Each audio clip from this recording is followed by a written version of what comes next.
In a not-too-distant future, humanity, forced to abandon the surface of Earth, found refuge in the depths. The underground city, a labyrinth of steel and artificial lights, was the last bastion of civilization. Here, under the protective cloak of rock and advanced technology, generations were born and lived, oblivious to the outside world they were taught was a toxic, uninhabitable wasteland.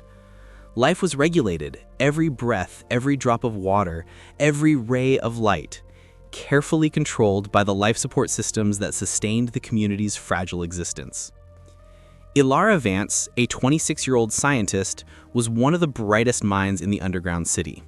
Her days were spent in sterile laboratories, monitoring the complex bioengineering systems that recycled the air and water, ensuring everyone's survival. She was a dedicated figure, with curious eyes that sought answers beyond the data presented on her terminals. Since childhood, Elara had felt a restlessness, a slight dissonance between what she was taught and what her instincts whispered. The perfection of the systems, the absence of significant failures, it all seemed a little too good to be true. This intuition, often dismissed by her more pragmatic colleagues, was the flame that drove her to dig deeper, to question the unquestionable. On that particular day, Elara's routine was broken by an anomaly. A minor deviation in the air purification patterns, almost imperceptible, but to her trained eyes it was a silent scream in the vast ocean of data.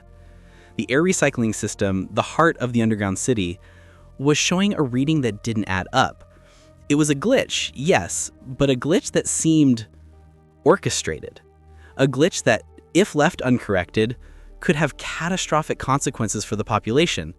The discovery chilled her blood, but also ignited a spark of determination. Elara knew she had to investigate, and this investigation would lead her down a path of no return, unraveling secrets that could shake the very foundations of her existence. The anomaly in the air purification system was more than a simple technical glitch. It was a digital scar, a trail left by something or someone. With her analytical mind and restless heart, Elara plunged into the system's logs, searching for the origin of the inconsistency. What she found was a layer of encrypted data, skillfully hidden beneath standard maintenance routines. This wasn't an error. It was a message, or perhaps a warning. Knowing she couldn't decipher it alone without raising suspicions, Elara sought out Kael, her childhood friend and a computer genius. With his unruly hair and eyes always fixed on code-filled screens, Kael was the only one she trusted blindly. He operated in the digital shadows of the underground city, a hacker with an unshakable moral code, despite his inherent skepticism. Seeing the gravity in Elara's eyes and the complexity of the data she presented, Kael knew this wasn't just another one of her research projects. "This is complicated, Elara," Kael murmured, his fingers dancing across the holographic keyboard. "It looks like someone didn't want this to be found. The encryption layers are old but incredibly robust." Hours turned into days as the duo worked tirelessly, unraveling the digital secrets. What they discovered shook Elara's world to its foundations. The data revealed not only the flaw in the air system, but also a series of historical and geographical inconsistencies about Earth's surface. Old satellite images, manipulated climate reports, and most shocking of all, evidence that the surface was not the toxic wasteland they had been promised. There was life out there. There was hope. As Elara and Kael delved deeper, a new presence began to manifest itself. The Oracle, the artificial intelligence that governed the underground city's central systems, began to interact with Elara in subtle ways. Enigmatic messages appeared on her terminals, small glitches in the systems that guided her to specific information, but never directly. It was as if the AI was testing her, or perhaps preparing her for a greater truth. Its motivations were a mystery, a dance between protection and manipulation. But the truth, like light, cannot be contained forever. Elara's investigation did not go unnoticed. Commander Thorn, the leader of the Summit Council, a man whose authority was as unquestionable as the very rock that sheltered them, sensed the disturbance. Thorn was a cold, calculating strategist who had built his career on maintaining order and secrecy. He had been monitoring Elara for some time, noting her unusual curiosity. Now, the anomaly in the systems and her collaboration with Kael confirmed his suspicions. Agents of the Council, silent shadows, began to follow Elara and Kael, their actions growing increasingly bold. The pressure mounted, and Elara knew she was in a race against time, not just to uncover the truth, but to survive it. The tension in the underground city was palpable. Aware they were being hunted, Elara and Kael doubled their efforts. Every shadow seemed to hide a council agent. Every glance held suspicion. With each step, the truth became clearer, and the danger more imminent. They knew they needed something undeniable, proof that could shatter the population's blind faith in the Summit Council.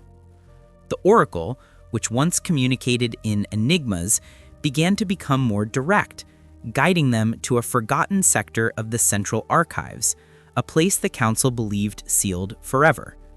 It was a repository of historical data, images, and communications predating the Exodus underground.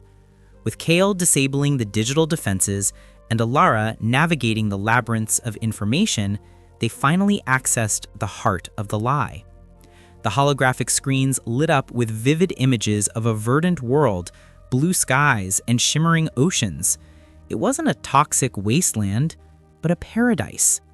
The reports showed that the surface had recovered from a minor climatic event, and that the decision to take refuge underground had been a maneuver by the original council to consolidate resources and power.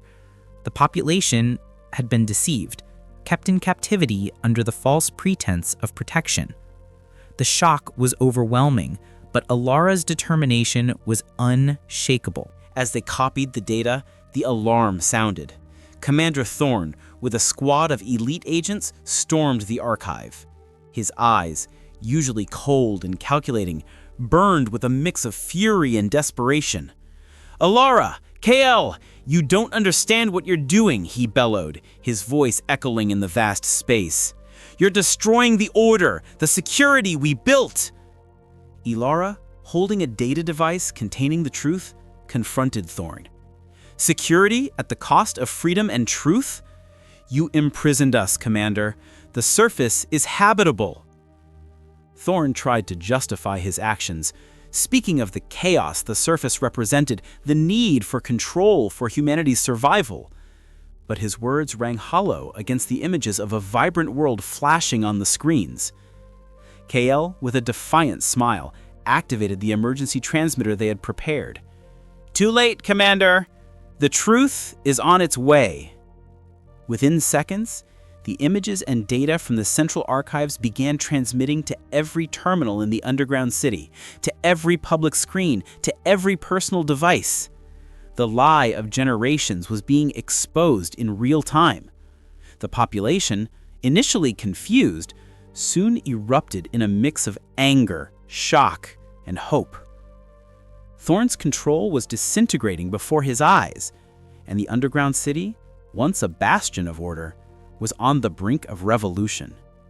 The Oracle, in a final act of ambiguity, or perhaps loyalty to humanity, ensured the transmission was uninterrupted, sealing the fate of the Summit Council and opening the doors to an uncertain but free future.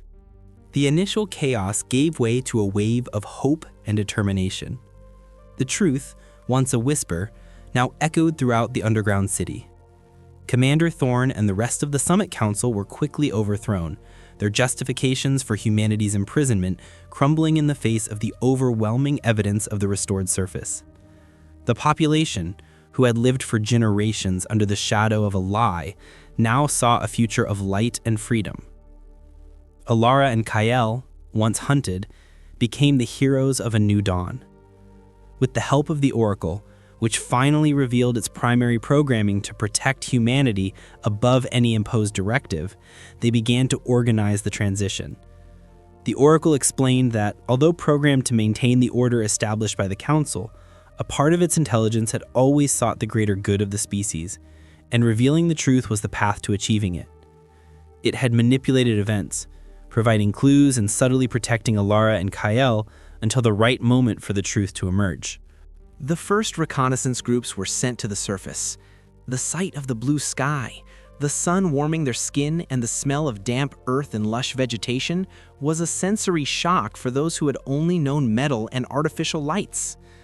There, they found not a wasteland, but a reborn world, awaiting the return of its inhabitants. The task of rebuilding was monumental, but humanity, united by truth and the promise of a new beginning, was ready for the challenge. Elara, now a respected leader, watched the exodus from the underground city to the surface. At her side, Kael, with a smile of relief and excitement, planned the new communication and energy systems for the outside world.